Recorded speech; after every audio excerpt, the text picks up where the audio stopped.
જ્યાં સુધી સ્વામિનારાયણ અહીં ગઢપુરમાં બિરાજમાન હશે ત્યાં સુધી મારો કોઈ ભાવ પૂછાવાનો નથી. માટે હવે તો એવું કંઈક કરવું પડશે કે જેથી એમનું નામો નિશાન જ મટી જાય. જે કંઈ કરવાનું છે તે આજે રાતે જ કરવાનું છે. બસ એક ઘા ને બે કટકા.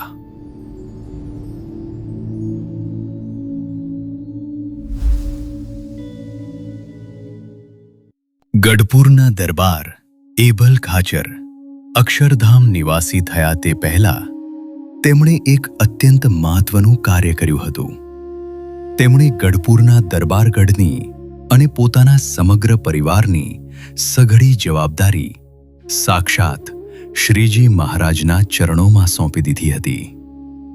એભલ ખાચરના ગયા પછી અનંત કોટી બ્રહ્માંડના નાયક શ્રીહરિ પોતે ગઢપુરના વહીવટદાર બન્યા અને દરબારનો તમામ વ્યવહાર સંભાળવા લાગ્યા. સમય જતા જ્યારે દાદા ખાચર ઉંમરલાયક થયા ત્યારે મહારાજે એક દિવસ તેમને પાસે બોલાવ્યા. મહારાજે અત્યંત પ્રેમથી કહ્યું, દરબાર, હવે તમે મોટા થયા છો અને રાજકાજ સમજતા થયા છો. હવે આ દરબારનો કાર્યભાર તમે સંભાળી લો, એ જ યોગ્ય છે. પરંતુ દાદા ખાચરના હૃદયમાં તો કંઈક અલગ જ ભાવ હતો. મહારાજની વાત સાંભળીને દાદા ખાચર ગદગદિત થઈ ગયા અને હાથ જોડીને અત્યંત નમ્રતાથી બોલ્યા, હે પ્રભુ, આપ આ શું કહો છો? હું તો આપનો એક નાનો એવો ચાકર છું અને આપ જ અમારા સાચા માલિક છો. આ દરબાર, આ સંપત્તિ અને આ દેહ પણ આપનો જ છે. આપ જે રીતે વહીવટ ચલાવો છો તે જ રીતે ચલાવો. સાચું કહું તો પ્રભુ, આ કાર્યભાર સંભાળવા માટે હું બિલકુલ અસમર્થ છું. મને તો બસ આપની સેવામાં જ સુખ મળે છે. જો આપ જ આ કાર્યભાર સંભાળશો તો એમાં મને સૌથી વધુ આનંદ અને શાંતિ થશે. દાદા ખાચરના આ શબ્દોમાં અહંકારનો લેશ માત્ર અંશ નહોતો. જે ઉંમરે માણસને સત્તા અને ગાદીનો મોહ હોય તે ઉંમરે દાદા ખાચરે બધું જ ભગવાનના ચરણોમાં ધરી દીધું હતું. તેમની આ અજોડ નિસ્વાર્થ ભક્તિ જોઈને શ્રીજી મહારાજ પણ મનોમન અત્યંત પ્રસન્ન થયા. દાદા ખાચર જેવા પરમ વિશ્વાસુ અને એકાંતિક ભક્તના તમામ કાર્યો સાક્ષાત શ્રીહરિ પોતે સંભાળતા હતા. ભગવાન અને ભક્તનો આવો અતૂટ પ્રેમ જોઈને જીવા ખાચરના પેટમાં તેલ રેડાયું.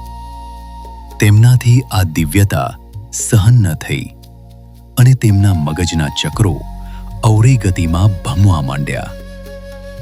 ઈર્ષ્યાના વશ થયેલા જીવા ખાચરે મનોમન વિચાર્યું, આખા કુળમાં હું સૌથી મોટો અને અનુભવી છું, છતાંય કોઈ મને કાંઈ પૂછતું નથી. આ દાદા ખાચરનો બધો વ્યવહાર સ્વામિનારાયણ પોતે સંભાળીને બેસી ગયા છે ને દાદોય સાવ ભોટ છે. બસ સ્વામિનારાયણને જ ભાળે છે. બધું જ એમને પૂછીને કામ કરે છે. પણ મને તો કોઈ દિવસ કશું પૂછતો જ નથી. જીવા ખાચરના હૃદયમાં સત્તાનો લોભ અને ઈર્ષ્યા એટલી હદે વધી ગઈ કે તેમણે મલિન સંકલ્પ કર્યો, હવે મારે જ કંઈક એવો ઉપાય કરવો પડશે કે જેથી દાદા ખાચરનો આ બધો વહીવટ મારા હાથમાં આવી જાય. આજકાલ ચારે બાજુ દાદા ખાચરની જે વાહવાહ થાય છે એ તો માત્ર આ સ્વામિનારાયણને કારણે જ છે. જ્યાં સુધી સ્વામિનારાયણ અહીં ગઢપુરમાં બિરાજમાન હશે ત્યાં સુધી મારો કોઈ ભાવ પૂછાવાનો નથી. માટે હવે તો એવું કંઈક કરવું પડશે કે જેથી એમનું નામો નિશાન જ મટી જાય. આમ એક તરફ દાદા ખાચરની પરમ શરણાગતિ હતી અને બીજી તરફ જીવા ખાચરનું ભયાનક ષડયંત્ર આકાર લઈ રહ્યું હતું. ઈર્ષા એક એવું ખતરનાક તત્વ છે જે માણસના હૃદયમાં વિચિત્ર ઝેર ભરી દે છે. આ ઈર્ષા જ્યારે મર્યાદા ઓળંગે ત્યારે એવું ભયંકર તોફાન ઊભું કરે છે કે જે પરમાત્માનું માણસ પોતે ભજન કરતો હોય એમને જ ખતમ કરવાના ખેલ ખેલતા પણ અચકાતો નથી. ઈર્ષાના અગ્નિમાં સતત શેકાતા જીવા ખાચરે આખરે પાપનો માર્ગ પકડ્યો. તેમણે રામા ખાચરને અત્યંત ખાનગીમાં બોલાવ્યો અને લાલચ આપતા કહ્યું, જો તું સ્વામિનારાયણને મારી નાખે તો હું તને એક શાંતિની જમીન અને 500 રૂપિયા રોકડા આપવાનું વચન આપું છું. અને આ વચન હું મારા કુળદેવ સૂર્યનારાયણની સાક્ષીએ આપું છું. યાદ રાખજે, આ વાતની જાણ માત્ર તને અને મને જ હોવી જોઈએ. જે કંઈ કરવાનું છે તે આજે રાતે જ કરવાનું છે. બસ એક ઘા ને 2 કટકા. આવા મલિન અને પાપી આશય સાથે રામા ખાચર કાળી અંધારી રાતે કોઈને ખબર ન પડે તેમ દાદા ખાચરના દરબારગઢમાં છુપી રીતે ઘૂસી ગયો. તે જાણતો હતો કે મહારાજ રાત્રે ક્યાં જશે, એટલે તે શ્રીહરિને દિશા જવાના ખાડામાં જઈને છુપાઈ ગયો.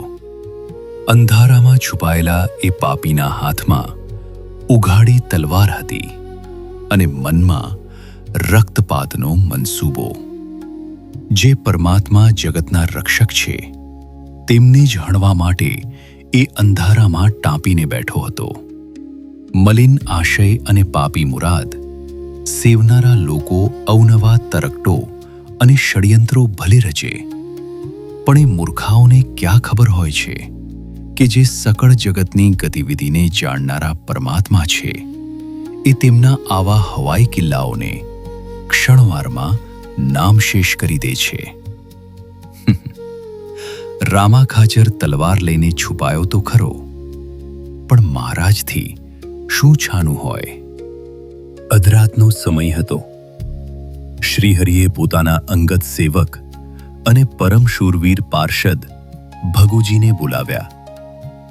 ભગુજી એટલે મહારાજની સેવામાં સદાય હાજર રહેતા એક એવા પાર્ષદ જેમના લોહીના એક એક બિંદુમાં સ્વામી ભક્તિ વહેતી હતી. જોવામાં તેઓ ભલે નીચા ઘાટના હતા, પણ તેમનું શરીર પથ્થર જેવું મજબૂત અને ખડતલ હતું. તેમની ચપળતા એવી કે વીજળી પણ ઝાંખી પડે. મહારાજની રક્ષા કાજે તેઓ પોતાની હથેળીમાં જીવ લઈને ફરતા. મહારાજે ભગુજીને પાસે બોલાવી કહ્યું, ભગુજી, અમારે દિશાએ જવું છે. તમે પાણીનો લોટો લાવો અને ફાનસ લઈને અમારી આગળ ચાલો. જ્યારે તેઓ દિશાએ જવાના ખાડા પાસે પહોંચ્યા ત્યારે અંતર્યામી શ્રીહરિએ ડગલું રોકીને ભગુજીને આદેશ આપ્યો, ભગુજી, પહેલા બારણું ઉઘાડો અને અંદર બરાબર તપાસ કરો. ભગુજીને આશ્ચર્ય થયું. તેમણે સહજતાથી પૂછ્યું, મહારાજ, આ ખાડામાં વળી શું તપાસ કરવા જેવું હોય? આપ સુખેથી પધારો. પરંતુ મહારાજે ફરી ગંભીર અવાજે કહ્યું, ભગુજી, બીજી કોઈ શંકા કુશંકા કર્યા વગર અમે કહીએ છીએ તેમ એકવાર તપાસ તો કરો. પ્રભુએ જ્યારે બીજી વાર ભાર દઈને કહ્યું ત્યારે ભગુજી જેવા ચતુર પાર્ષદને અંદાજ આવી ગયો કે નક્કી કંઈક ગરબડ છે. ભગુજી સાવધ થઈને અંદર ગયા. હાથમાં રહેલું ફાનસ જેવું ખૂણામાં ધર્યું. ત્યાં તો કાળઝાળ દ્રશ્ય દેખાયું. ખૂણામાં ઉઘાડી તલવાર લઈને બેઠેલા રામા ખાચરને જોતા જ ભગુજીની આંખોમાં લોહી ઉતરી આવ્યું. પોતાના પ્રાણથી પણ પ્યારા એવા ઈષ્ટદેવ શ્રીહરિની હત્યાનો મનસૂબો જાણીને ભગુજીનું ક્ષત્રિય લોહી ઉકળી ઉઠ્યું. જેમના ચરણોમાં પોતે આખું જીવન સમર્પિત કર્યું હતું, એ પ્રભુ પર ઘા કરવાના પાપી સંકલ્પો લઈને બેઠેલા રામા ખાચરને જોઈ ભગુજી કાળઝાળ થઈ ગયા.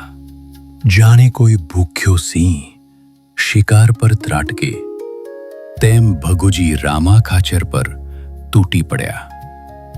વીજળી વેગે ત્રાટકીને ભગુજીએ રામા ખાચરને છાતીએથી દબોચી લીધો. જે હાથે ભગવાનને હણવા તલવાર પકડી હતી, એ પાપ જોઈને ભગુજીનો ક્રોધ સીમા વટાવી ગયો અને તેમણે ઉપરા ઉપરી થપ્પડ ફટકારવા માંડી. આ તો ભગુજી જેવા લોખંડી પુરુષના પ્રહાર. એ કાળઝાળ કોપના એક જ ફટકે રામા ખાચરનો દાંત મૂળમાંથી ઉખડી ગયો અને મોઢામાંથી લોહી નીકળવા માંડ્યું. ભગુજીના હૃદયમાં પોતાના પ્રભુ પ્રત્યેનો પ્રેમ અને રામા ખાચર પ્રત્યેનો આક્રોશ એટલો પ્રચંડ હતો કે રામા ખાચરના હોશ ઉડી ગયા. એ પાપીને બરાબરનો પીટતા અને ઢસરતા ભગુજી શ્રીહરિની સન્મુખ લાવ્યા. જાણે કોઈ શિકારી પશુને સિંહના ચરણોમાં નાખતો હોય. લોહી લુહાણ હાલતમાં અને ભગુજીના પ્રચંડ પ્રહારથી ફફરતા રામા ખાચરની દુર્દશા જોઈને પરમ દયાળુ શ્રીહરિનું હૃદય દ્રવી ઉઠ્યું. જે પરમાત્માને મારવા માટે એ પાપી આવ્યો હતો, એ જ પરમાત્માએ વાત્સલતાથી ભગુજીને રોકતા કહ્યું, ભગુજી, બસ કરો, હવે એને મારશો નહીં. રામા ખાચર તો અમારા સ્નેહી છે. એ અત્યારે ગભરાઈ ગયા છે. એને શાંત થવા દો. એ જે કંઈ સત્ય હશે તે પોતે જ કહી દેશે. મહારાજની આ અસીમ દયા જોઈને રામા ખાચરનું હૃદય પરિવર્તિત થઈ ગયું. તે ધ્રુસકે ને ધ્રુસકે રડી પડ્યો અને મહારાજના ચરણોમાં આરોટી પડ્યો. તેણે પશ્ચાતાપ કરતા કહ્યું, હે મહારાજ, લોભ અને લાલચે મને અંધ બનાવી દીધો હતો. જીવા ખાચરે મને જમીન અને 500 રૂપિયાની લાલચ આપી અને હું એમાં લોભાઈ ગયો. પાપના અંધકારમાં મને એ ભાન જ ન રહ્યું કે આપ તો સાક્ષાત કાળના પણ કાળ છો. આ સૃષ્ટિના સૌના નાડી પ્રાણ આપના હાથમાં છે. આપનો પરાભવ કરવાની તાકાત આ દુનિયામાં કોઈની નથી. પ્રભુ, હું ઘોર અપરાધી છું. મારો અપરાધ માફ કરો.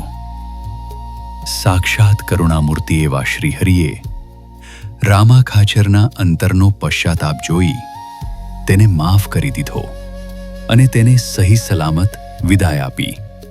રામા ખાચર પકડાઈ ગયો. પાપ ખુલ્લું પડી ગયું અને મહારાજે તેને ક્ષમા પણ આપી દીધી. પરંતુ આશ્ચર્ય તો એ વાતનું છે કે આટલી ગંભીર ઘટના બન્યા પછી પણ બીજે જ દિવસે જાણે કંઈ જ બન્યું ન હોય તેમ જીવા બાપુ મહારાજના દર્શને આવીને સભામાં બેસી ગયા. ઈર્ષ્યાના વશ થઈને જીવા બાપુ વારંવાર કંઈ ને કંઈ એવા કપટ અને કાવતરા રચતા રહેતા.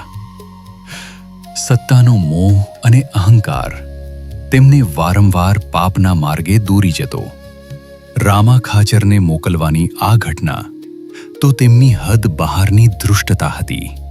પરંતુ જીવા બાપુના જીવનનું એક પાસું એ પણ હતું કે આટલી ઈર્ષ્યા હોવા છતાં તેઓ ભજન તો સાક્ષાત સ્વામિનારાયણ ભગવાનનું જ કરતા.